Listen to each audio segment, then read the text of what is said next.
Good morning, everybody. I want to thank you for this installment of our CMAC webinar series. It's a beautiful day in South Mississippi, and I hope it's a beautiful day where you're at. So a few housekeeping items very quickly. One is please make sure that your microphones are on mute throughout the entirety of the webinar. We're going to have an option for viewer Q&A a little bit later in the webinar. Please submit those into the chat box if you would. That's where we prefer to see all of those questions, right? So I'd like to introduce our panelists, starting off. To kick us off, we have Miklos Valdez. He's with Counsilman-Hunsaker. Miklos is a longtime industry professional with tons of expertise in all aspects, primarily in operations, and he's one of the leading experts in aquatic operations in the country. We have Ryan Mason, who's a public health official out of the state of Tennessee. Again, very experienced, very knowledgeable. Ryan, we're glad that you could join us today and look forward to your input from a public health standpoint. Lastly, but not least, we have Shawn DeRosa, aquatics expert extraordinaire, who is currently owns DeRosa Aquatic Consulting and is a former aquatics director for Penn State University. To just briefly touch on his resume, Shawn has tons of experience in litigation and in dealing with codes all across the country. And lastly, I'm Dewey Case. I'm the technical director for CMAC. And again, we're glad to have you here, right? So we're going to jump off into the webinar. The format for today is a panel discussion. I want to thank those of you that submitted questions through cmac.org. And we'll be pulling from those questions throughout this webinar.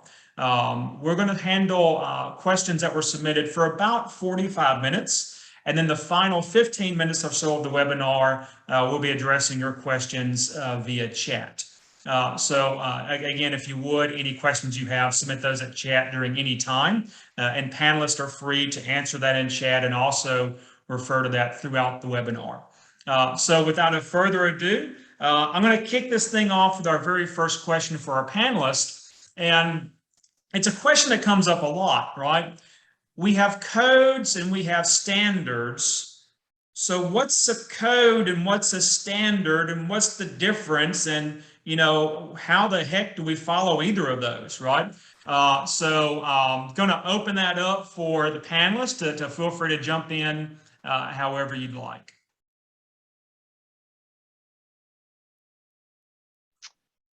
So I guess I'll go ahead and jump in just to start. So from my perspective, there is a difference between codes and standards. And as we look at what a code is, usually that is something that has been adopted by a state or a local municipality, a county. So a health code, an electrical code, etc. Through its adoption, that code can then be enforced in a variety of manners. So we say a code has it operates as a matter of law, whereas a standard is a little bit different. It isn't necessarily adopted, although it can be, and ultimately that I think would be the goal, to get some of these standards, such as the Model Aquatic Health Code, adopted into local codes. But that standard provides guidance, guidelines, technical specifications, best practices, if you will, as to the content of which it talks. So in our context, the Model Aquatic Health Code is certainly a standard, and it has been adopted either in whole or in part as a code as well. Does that make sense? Absolutely, absolutely. I want to do a follow-up over to Miklos, and then Ryan, I'll have a follow-up question for you as well. Miklos, from an operator standpoint, as we manage our aquatic venues, how do we navigate these codes and standards from a practical day-to-day aspect? From the code standpoint, it's really being knowledgeable about your local codes and what is expected. Sometimes those can differ greatly from some of the other standards that we follow in the industry. Having a good relationship with your local health department can help with that, or your state health department can can really help to make sure that you're complying with everything that you're supposed to. But then on the standard portion, really just being knowledgeable about what are some of the industry standards in the aquatics world. And that knowledge can come through pool operator training is a great way to understand and get kind of a overall view of all of that. And then going to aquatic conferences, so either state level or national level conferences where a lot of us speak at. So you'll see us there, but then also there's just a lot of tracks and a lot of information on, you know, what are the best practices around the industry and what are the standards that everyone's following, MAHC being one of them. All right. Thank you, Miklos. Ryan, I'll let you finish out this question from a public health official standpoint and understanding that all states are different, right? And what applies for Tennessee may not necessarily apply for Nebraska, for example. But as a public health official, as you interact with these aquatic venues and operators, what are some standards in addition to the Tennessee code that you refer to your operators and owners to be aware of? Thanks, Dewey. Good question. Unfortunately, I mean, I feel like our goal here is to get what our perspectives are and see how we can work together and see things from other points of view and maybe a synergistic sort of way of thinking at things. And I think that, unfortunately, in the state regulation, we are in our own little law, and then the rules and regulations that come from that.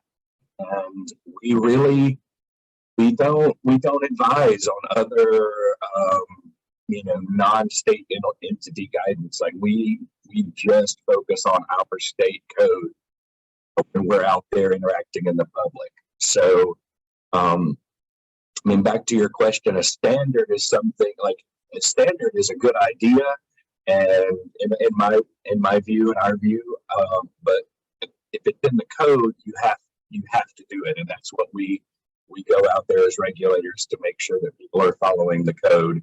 And in our case right now, it's just Tennessee state pool law that's not really modeled after something that is in the works, and just need to get it passed through the legislature.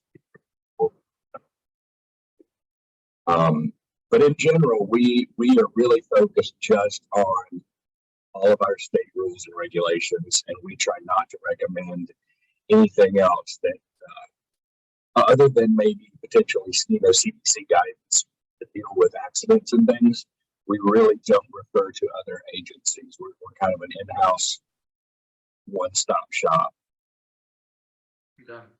Ryan, is that, from your interactions with other health officials across the country, is that something you see commonly, in health officials? Is that they tend to refer to their own code and not necessarily standards from a regulatory perspective? Absolutely. I mean, we have a mandate to carry out the laws and, as passed by the legislature and the rules that come down through those from our commissioner. So our whole mandate is focused on our state law and enforcing that and ensuring compliance. So when we try not to veer too far from that core mission. Excellent. Thank you. So as we move into our submitted questions, we know that codes involving pools can be really complex. The MAHC currently lists all applicable federal, state, and local regulations at several points throughout the MAHC. Before we dive into specifics for those attending the webinar today, what general advice would y'all give to owners and operators and stakeholders and anyone involved with swimming pools, right, who's trying to navigate all the applicable codes? I know, Miklos, you mentioned a second ago about having a good relationship with the health officials, right? What other general advice can you give? So one of the things that we see a lot here at Counsilman-Hunsaker is just making sure you've got a, so I'll come from the perspective of maybe you're building a new facility, or maybe you're doing some renovations to your facility. It really helps to have an aquatic consultant on your design team to help navigate all of those different codes and standards. This is all we do. It's all we think about. It's all we talk about.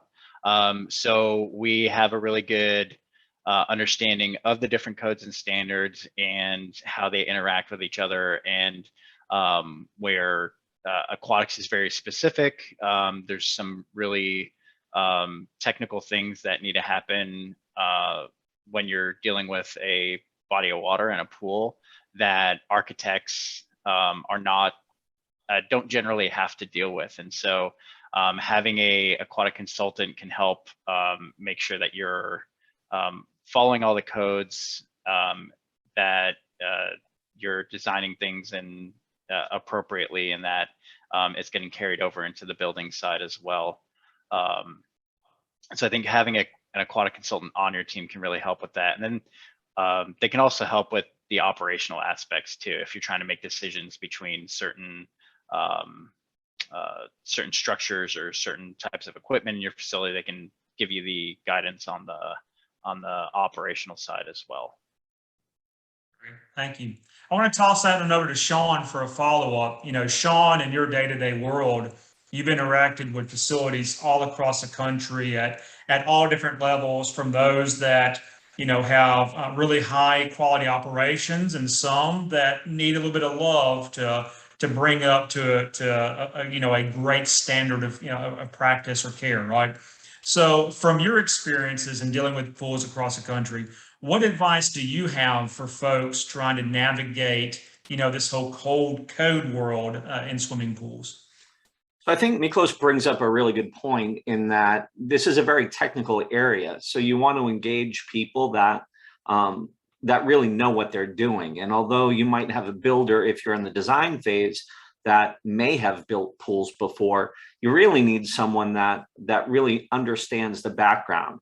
So I would reinforce the necessity, if you will, to really engage people that really know what they're doing. So that's on the design phase. Once you move in, let's say you're already built and you're in the operational phase, I think that shifts your focus a little bit. So whereas under design, we might look to Section 4 of the MAHC to really guide what the standards are for the design and construction.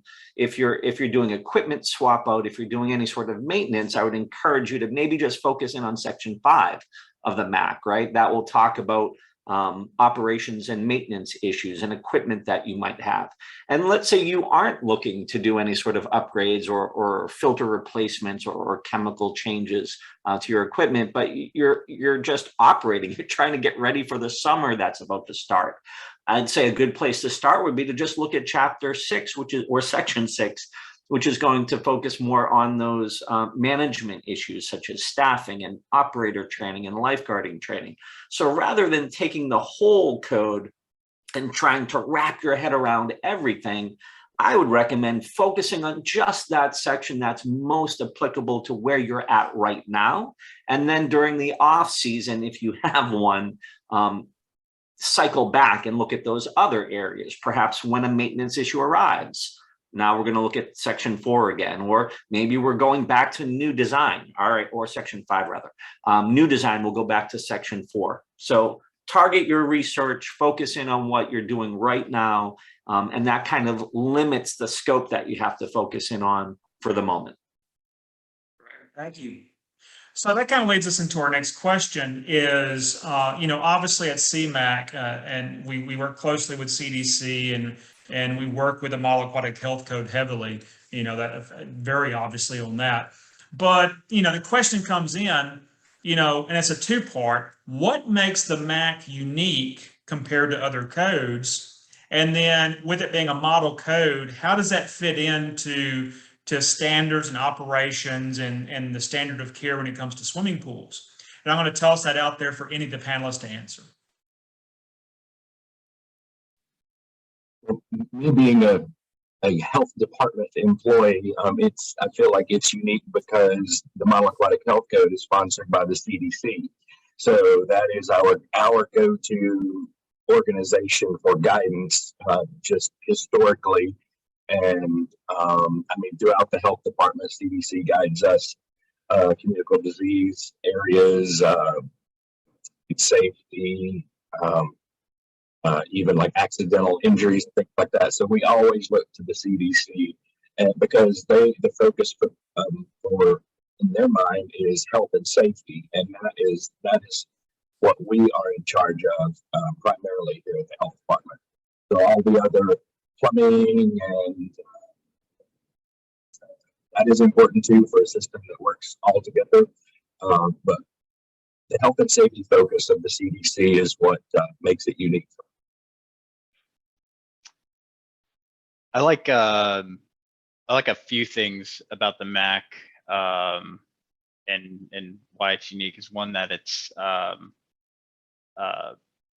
updated by aquatic experts and by the stakeholders in the industry, right? We're the ones that bring change requests to the CMAHC, and we help to drive the Model Aquatic Health Code and where it's going.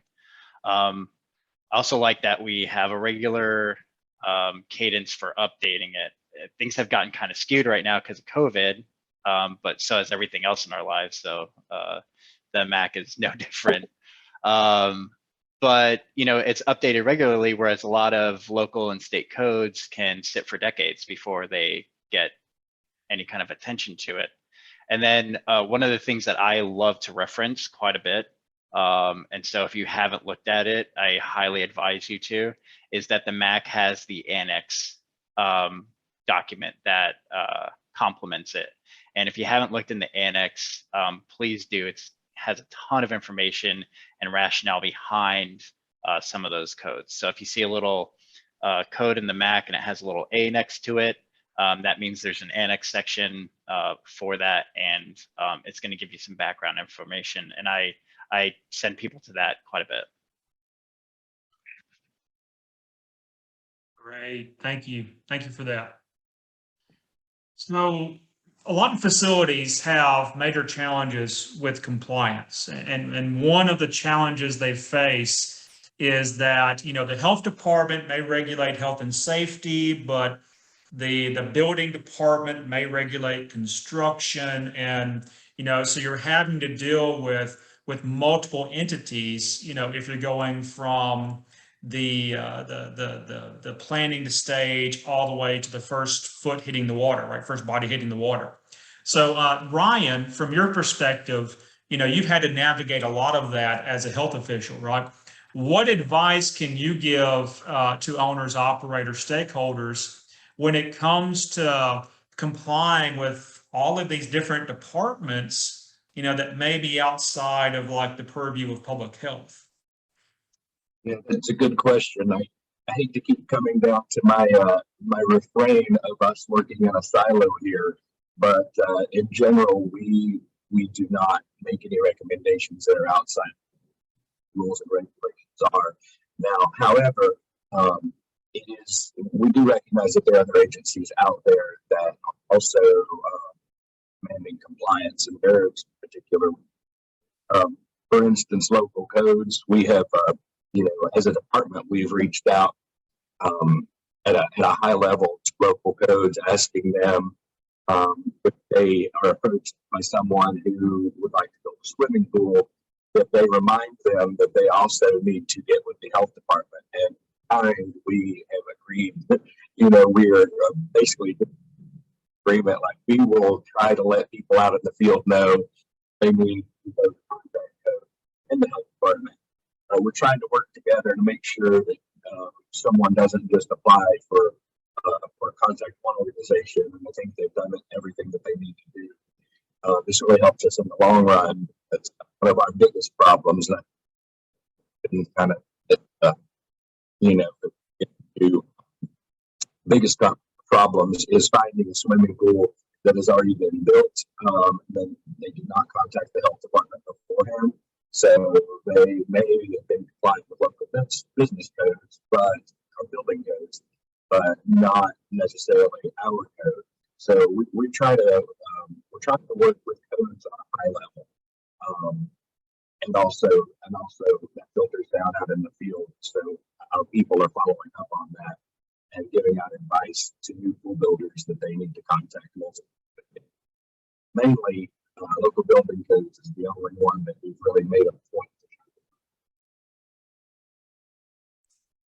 All right, thank you, Ryan.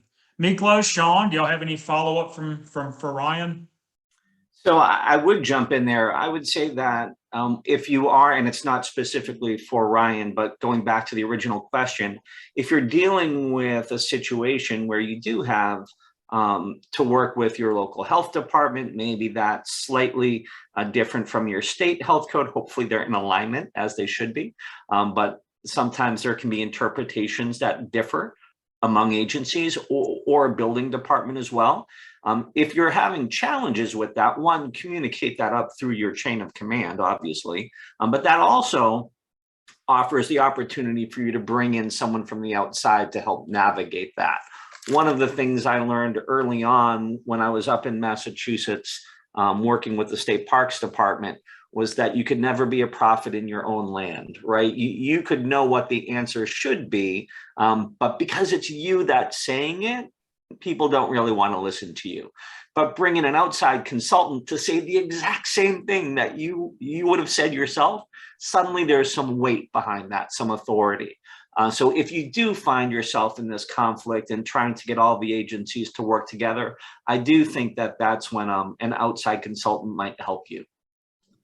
Yeah, outside consultants, oftentimes, if you get a good consultant, are worth their weight in gold. Absolutely. So, okay. So, kicking this over to Miklos, specifically on this question, we hear a lot, especially in the construction phase, about the I codes, right? Where, a municipality may adopt the I codes, right? So just for the audience, I know y'all have to deal with tons of codes throughout the country in the design and construction process. What are the I codes and how are they different from the MAC? Sure. The I codes are model building codes. I stands for international. And they differ because they mostly deal with the building around the pool and not the aquatics themselves. But they're very similar to the MAC in that they're model codes. They're not, they can be seen as standards in around the country, but it's not a law unless it's been adopted by that local jurisdiction or the state or whoever. So we've got to know about them. We've got to keep abreast of them, but just depending on where you are or where we're working, we might be following some of those I codes, we might not.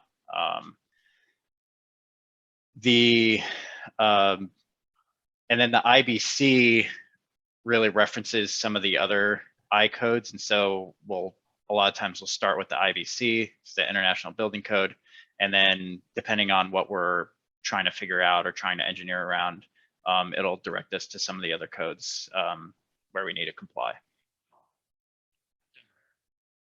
Thank you for that explanation. I think that adds some clarity for everyone in what these things are and how we navigate it.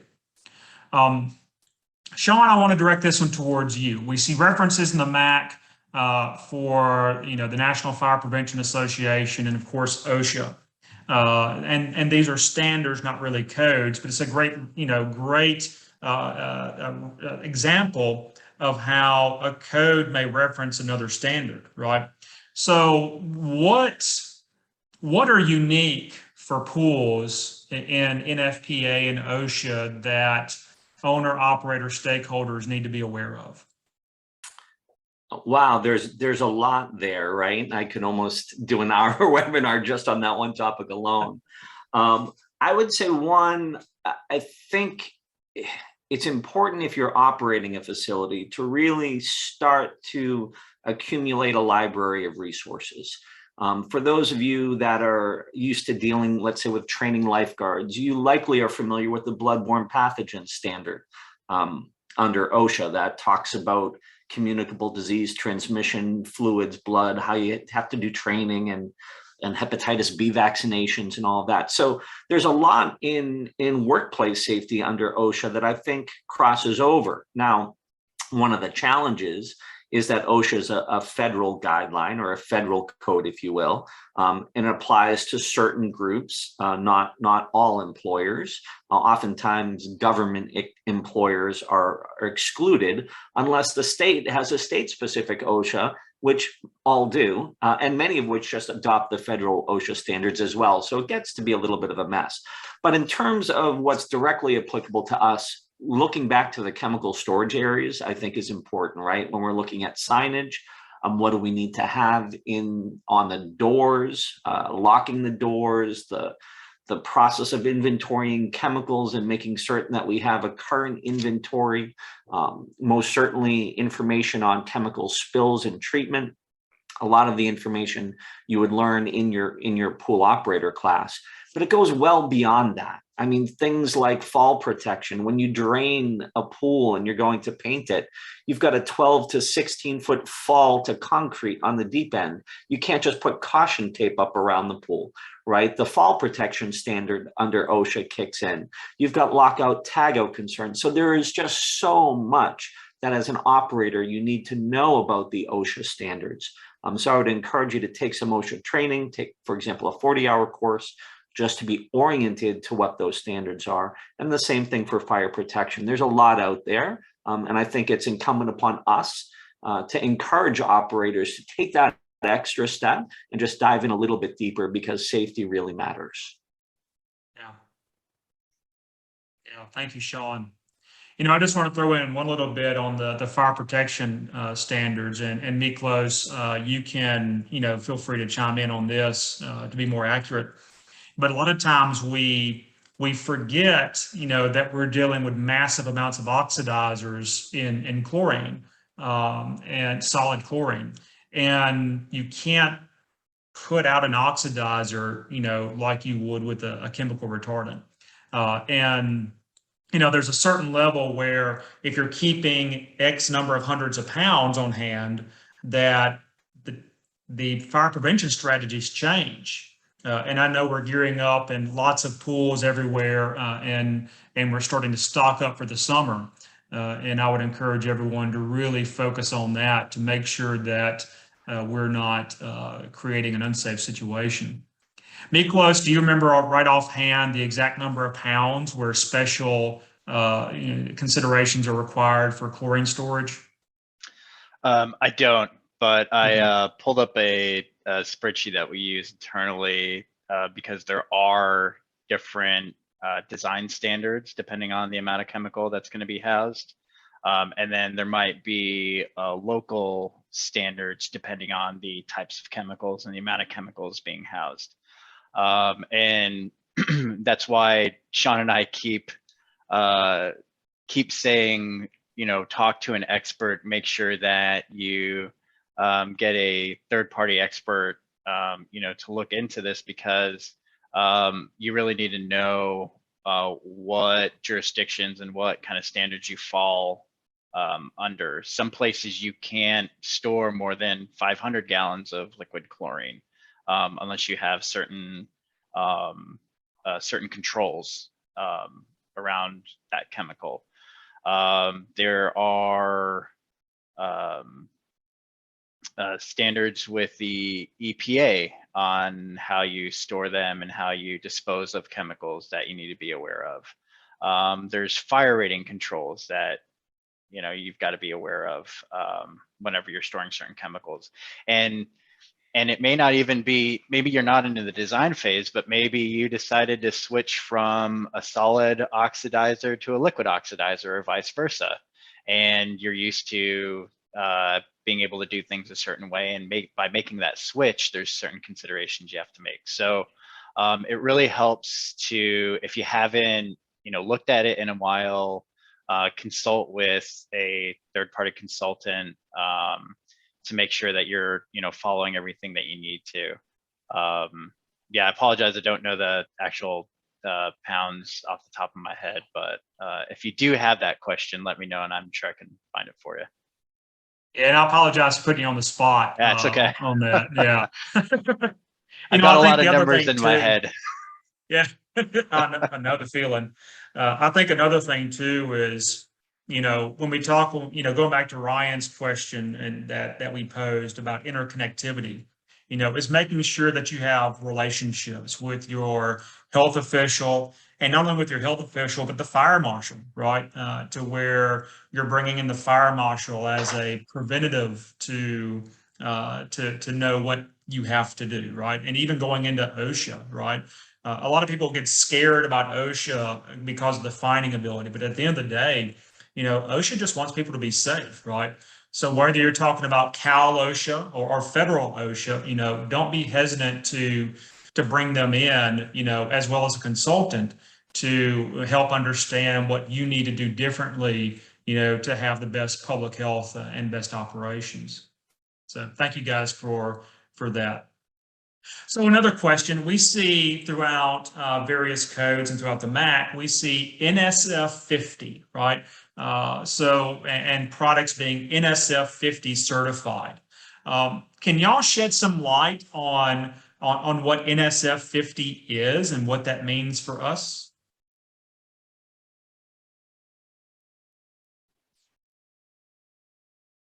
Someone could speak more intelligently on this, but the National Science Foundation, and to me, it just means that piece of equipment or process has been approved, and it meets a standard that you can count on. Yeah. The NSF 50 is a testing standard for equipment and chemicals for pool environments, and the industry standard is to follow NSF 50 requirements. So whenever possible, that's what we look towards first, and then if we need to, look elsewhere and need a variance or something, we'll do that. Right. And this is a follow-up question from one of our viewers, a submitted question. And, we may not know the answer for this because there's a lot of different products out there. The question revolves around photometric kit testing, right? So just as a quick recap for all, you have lots of different testing options: colorimetric, turbometric. Photometric testing is using an electronic device to test the chemical parameters. Does anyone know of an NSF 50 certified photometric kit? Yeah, the used to be Palintest, now is Lumiso. I think that's how you pronounce it. The Pool Test 6 is I believe is NSF 50 certified. That's the first one that came to mind, but I'm sure there's others out there. Shawn, do you know of any? I usually try to dodge specific product questions. It's not a, I'm not repping no endorsements, right? No endorsement there. Yeah. Yeah. I just looked it but up. I think you're right. I mean, it's one of the things where, a Google search might reveal some additional information. Yeah. Yeah. And there's no test kit manufacturers that are supporters of CMAHC either. They're not sponsors. So it's purely a question coming out of left field from our viewers. So yeah, no inference of any sort of support of a product is made in this, right? If anyone knows of any others, put it in the chat. I don't want it to seem like I'm repping the pool test. As long as it does the job, I don't care what it is. Yeah. I just want it to do the job. Yeah. Yeah. And as long as they're NSF 50 certified, right? Yeah. Whether that's a Taylor kit, a BioGuard kit, a Lamont kit, that's the thing, because then at least we know there's standards that they're adhering to. So Okay, so going back to Miklos, from a design and construction standpoint, because obviously Counsilman-Hunsaker does a ton of that, right? What are some of the more interesting code requirements that owner operators that are about to build should keep in mind? So one of the first things that came to mind is interesting to me. I don't know if it's interesting to anybody else. So I'll give you that caveat. But I think very few people know and understand the water replenishment requirements that are in the MAC. And that if you weren't designing these facilities on a daily basis and you weren't like involved in the MAC on a daily basis, you probably would skip over that. But I know for a fact that a lot of operators do not know that the entire volume of their spa should be replaced every so often. And unfortunately, I know that there's a lot of facilities that don't do that. There is a formula for how to do that. It's in the MAC. If you need that information, feel free to shoot me an email or something. But then in addition to spas, your other bodies of water also have discharge requirements, and it's typically 4 gallons per user per day. And there's no kind of timetable for that. It's just whatever you need to do to maintain water quality. But the system needs to be designed to be able to discharge that amount. And if you are not used to designing around the MAC and used to designing around that standard, that could be completely missed at some point. That's probably one of the more interesting ones that I reference quite a bit, and that actually comes to play in the operational realm, because it's one of the first things that I look to whenever I'm talking to an operator and they're having a lot of water quality issues. I'm checking their chemical logs, but then I'm also saying, okay, how often do you replenish your water? How often are you, replacing it? And what's your bather load like? Because those can help kind of narrow down what's going on. And then there's some other things with the MAC that I think are interesting and that kind of go above and beyond your local jurisdictions, and that's really with the design of certain bodies of water, whereas your state or local jurisdictions might just classify everything like it's an L-shaped flat body of water, and we know pools are not designed that way anymore, or a lot of pools are not. And so there's different turnover requirements that you really need to take into account. If it's a spa, if it's geared towards children, if it's geared towards wellness and therapy, different temperatures all have an impact on what that turnover time should be, what the bather load should be. And there's a lot of information in the MAC on how to kind of engineer and design around that, whereas that gets missed in some, local codes. Great. Thank you, Miklos. Thank you very much. Ryan, as a public health official, you see a lot. And I'm sure you see some really good, and I'm very certain that as a health official, you see a lot of really bad, right? What are a few of the top issues you see with code compliance? And what are some of the more nuanced compliance issues that you've seen as well? So I hope my audio is a little bit better. Apologize, I'm not sure what was going on there. Other than our operational normal things that most of you would be familiar with when we're being PA complementary, cyanuric acid, and chlorine possibly being out of compliance, and the other category of things that we see routinely is just routine care of equipment, life-saving equipment, the depth markers, marking, wearing off, ladders, and disrepair. But what I think that the biggest disconnect out there, though, is in the design phase. It seems like everyone these days that's planning and wanting to build a public swimming pool least in Tennessee, is wanting to outdo everyone else. They want as many features as they can cram into one pool. They want to add a lazy river and have an infinity edge over here, and just several different types of aquatic venues that are all interconnected. And it just seems like every design that we get is someone else thinking outside the box, and trying to make their pool stand out from everyone else's, particularly in the amusement parks and also the hotels. They want to use their fancy pool with fire feature and a waterfall and an infinity edge, and they just want to put all of those together. So that is both a challenge for, I guess, them to design it correctly, and frankly for me to understand when all of these different types of aquatic venues are crammed into one, how they all relate to each other.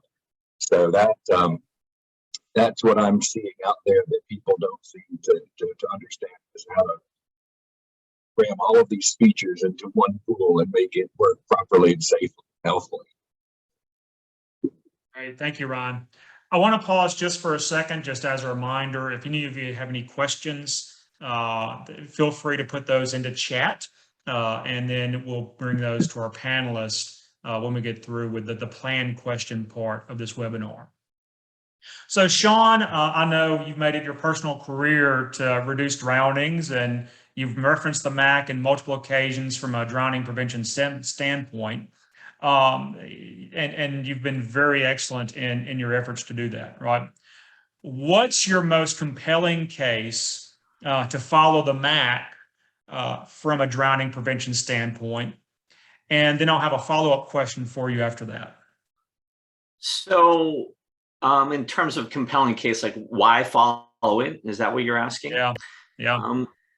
Well, I think you follow it because it's the right thing to do, right? Like it's almost that simple. One of the things when I'm teaching pool operator classes, we talk about you need to follow your state code, whatever state you're in. If you have a health code, if you have a pool code, that's a starting point. The challenge is some of these codes, and I think Miklos might have mentioned this earlier, are decades old. I mean, I'm from Massachusetts originally. I hide the accent.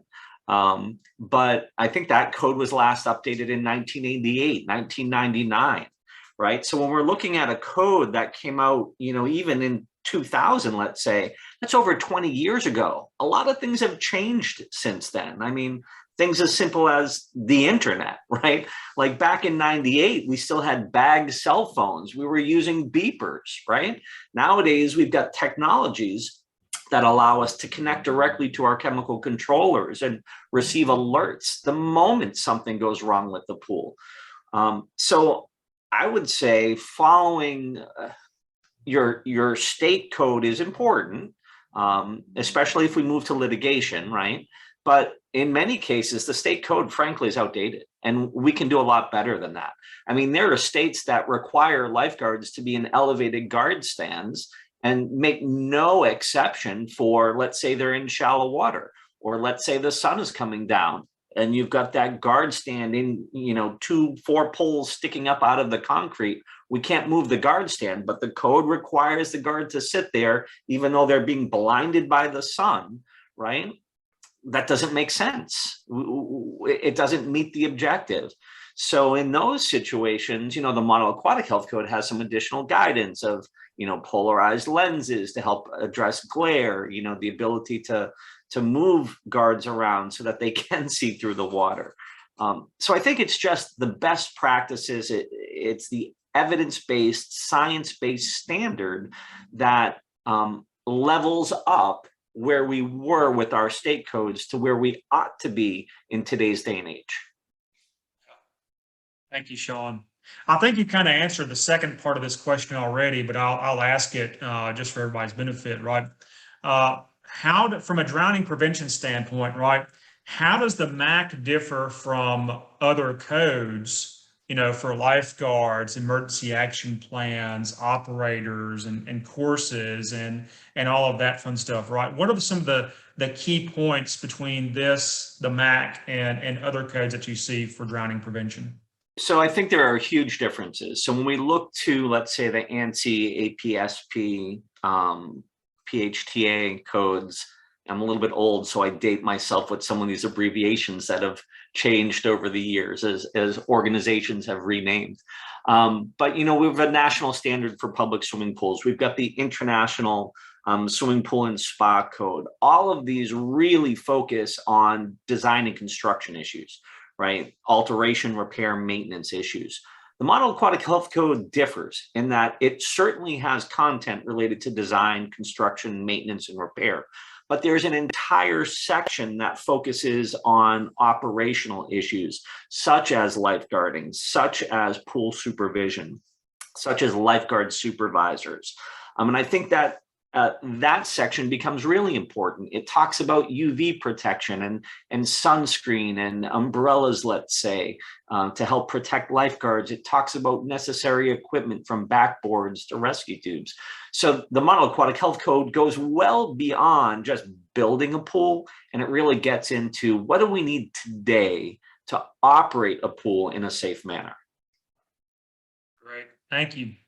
So the last two planned questions, and for me, they're kind of fun questions, right? For both of these, and this is for all panelists, right? The first fun question is, what's the most off the wall, unexpected, out of left field thing you've ever ran across in navigating codes?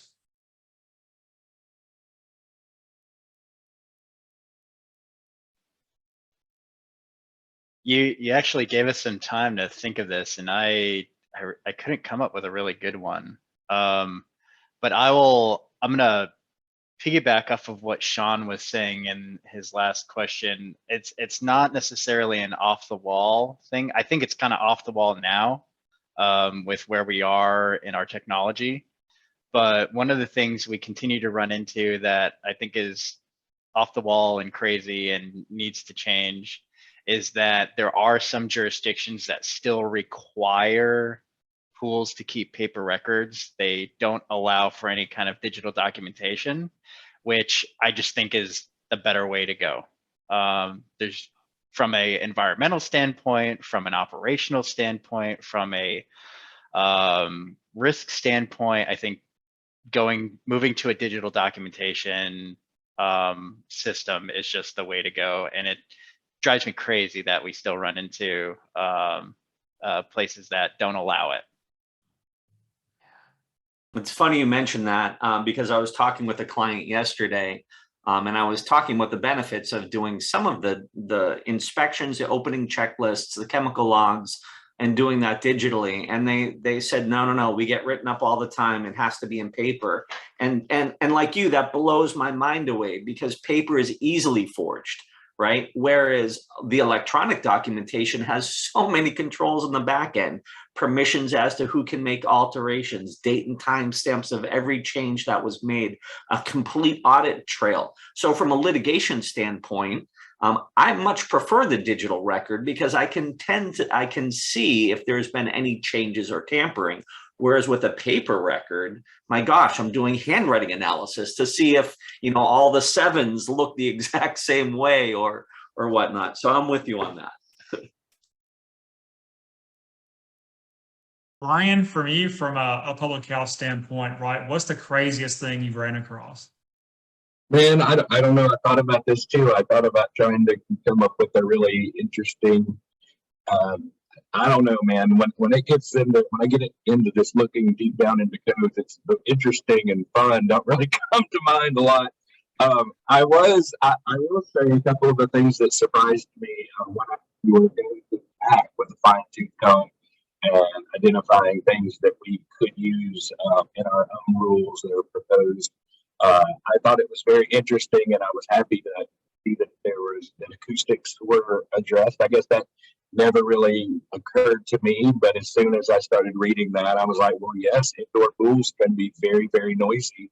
And I can see, as someone who's pretty sound sensitive, I can see that being a very big deal. The other thing from the Model Aquatic Health Code that I had never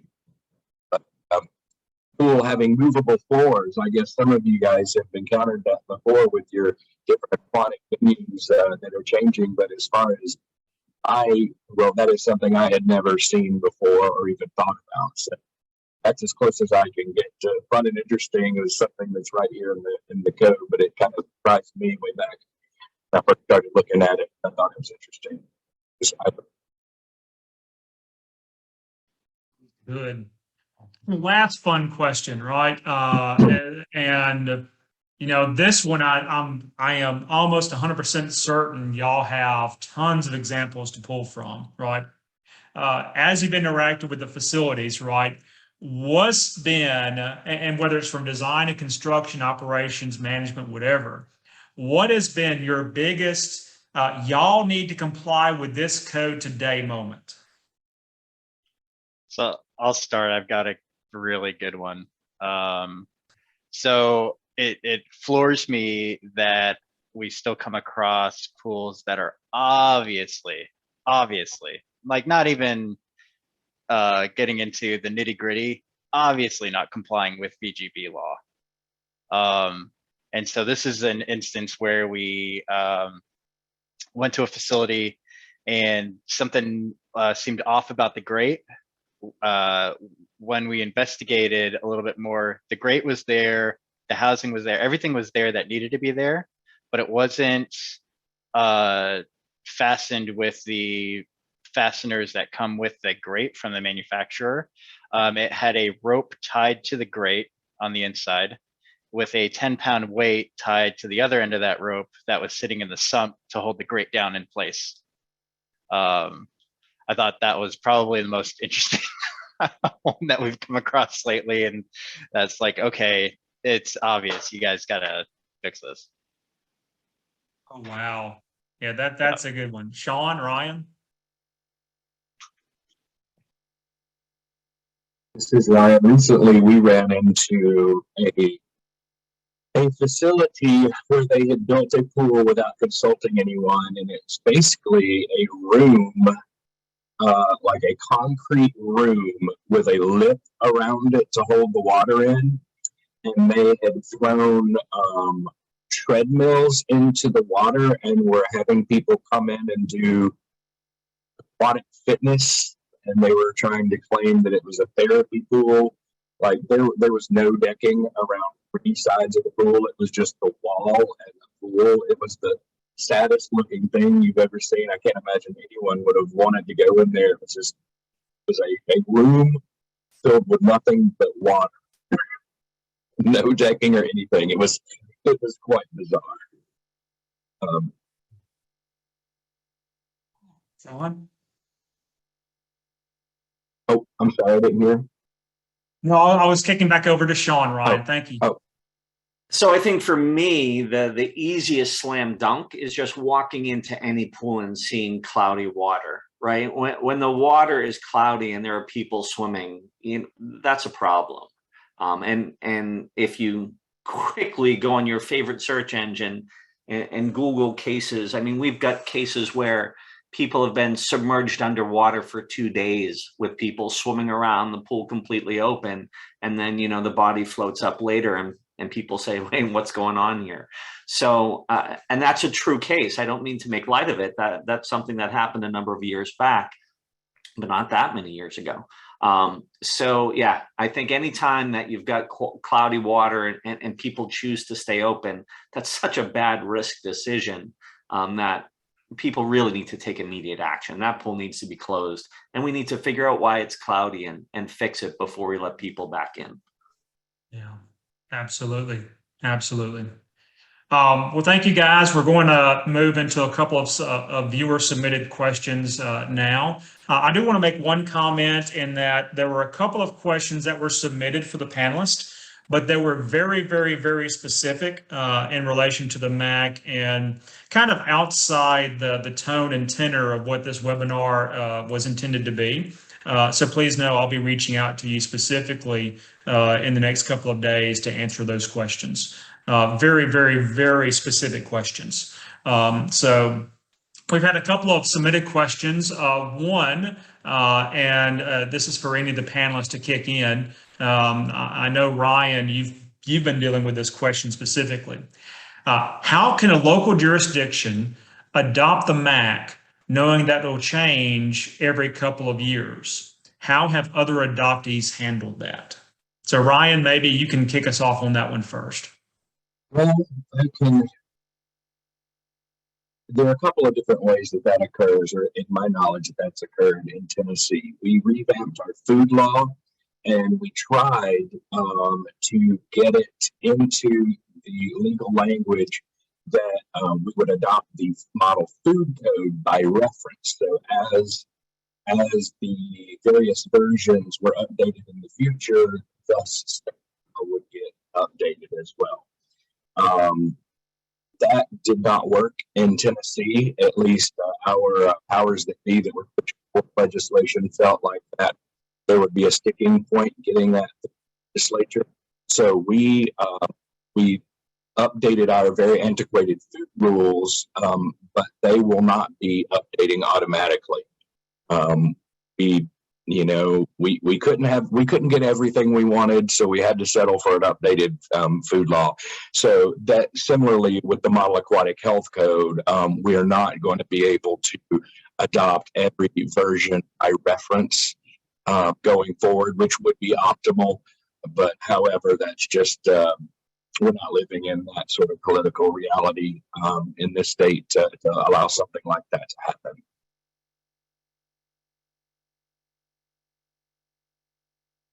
On Miklos, anything to add in on the adoption question?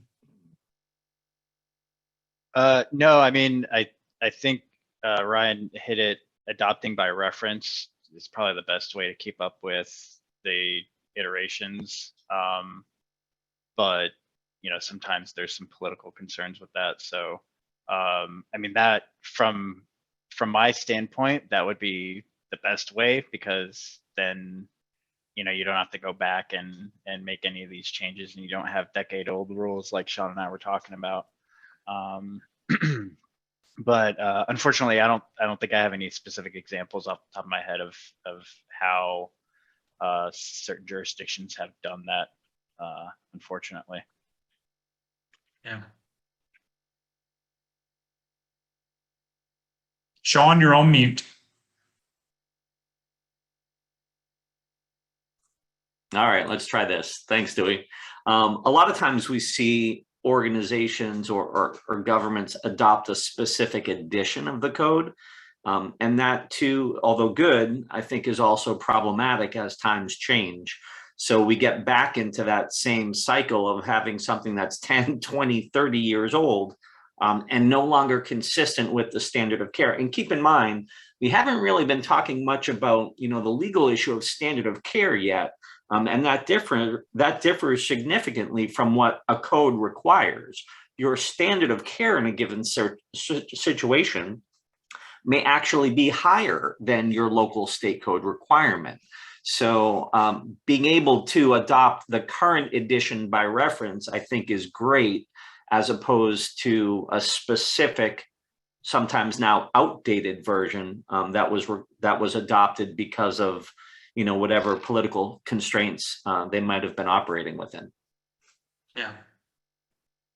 Good point, Shawn. Very good point. And I think, the standards issue, that's probably a totally different webinar, be honest.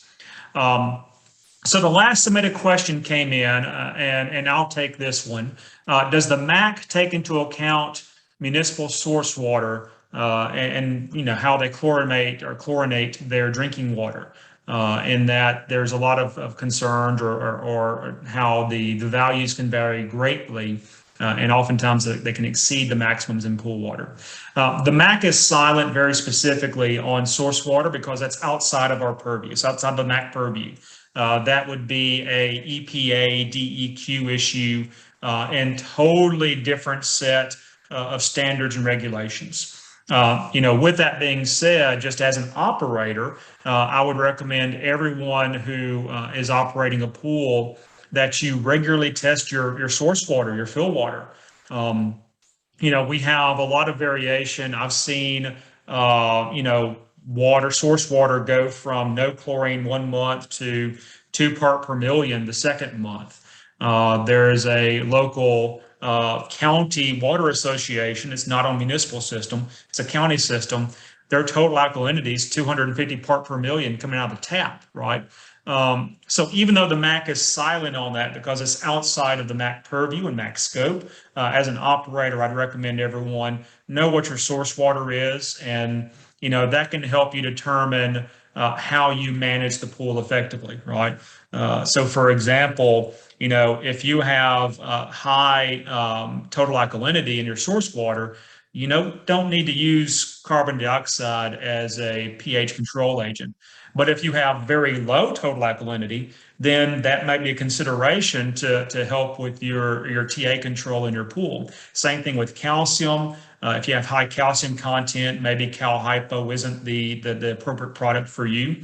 Maybe sodium hypochlorite is, right? So just knowing what the source water really is beneficial for the operator. In phosphates, we see how phosphates can be significantly high in some of the source water, right? And that can obviously cause issues with algal blooms, et cetera. So the MAHC is silent on it for very specific reasons. It's out of scope, but it's a great idea operationally to always know what your source water is on a regular basis, right? And it's not just a test and post. It's once a month as part of your regular maintenance routine. Test your source water, test your field water. So, okay. That brings us to the end. I want to thank our panelists. You guys are excellent and high level knowledge, and we're very glad to have you on today. We're very glad to have you as resources and volunteers for CMAHC. Just for clarity, so everyone knows, all three of these gentlemen are on our education committee. So we look forward to their expertise in the years to come. Want to thank everyone. If you're not a member, obviously our motto is driven by your expertise, and we rely on your expertise and your support. So please consider joining CMAHC today. You can reach out to cmac.org or visit our website at cmac.org to see membership information. Very much encourage you to do that. It boils down to $40 a year, for a 3-year membership, which is very inexpensive. And we could use your support, right, as we advance the MAHC and advance public health across pools all across the country. And our next webinar is going to be in August. Really excited about that one. I'm excited about all of them, but really excited about that one as we discuss artificial swimming lagoons. So that's going to be a really interesting one for novel facilities that are coming out. So pay attention to that one. Look for that coming out in your email and social media on Facebook, et cetera. So with that being said, thank you again for our panelists, and also thank everyone for taking your time out to join us today. We hope y'all have a great day. Thank you, Dewey.